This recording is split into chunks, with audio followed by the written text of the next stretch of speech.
ये दर्रूद में है, ये चश्मा देखिए पहाड़ से आ रहा है ये पानी झरना। बहुत बेहतरीन जगह है, कदमगाह से नज़दीक है, तकरीबन कदमगाह से 5-6 किलोमीटर का फासला है।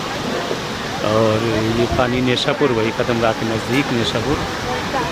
पानी देखें ऊपर से, बेहतरीन पानी का चश्मा, बेहतरीन पानी, साफ़ सुथरा पानी है कि यहाँ से आ रहा है।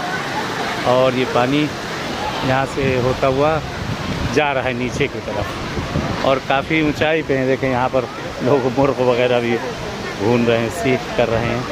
आपके ऊपर तबीयत है, देखें यहाँ सब बैठे हुए हैं।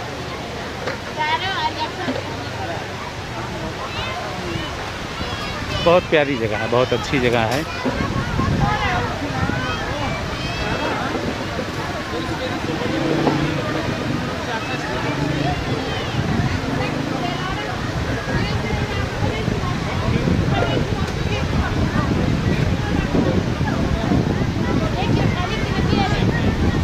ये बागात हैं, अखरोट वगैरह यहाँ बहुत ज़्यादा है।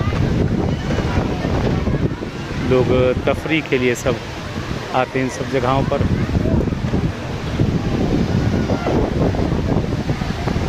चलें, इजाज़त चाहते हैं और याद कर रहे हैं आप लोग को भी इस जगह पर भी इंशाल्लाह ज़िंदा सलामत रहें, खुदा ज़िंदगी दे आप लोग को। इल्तिमास है।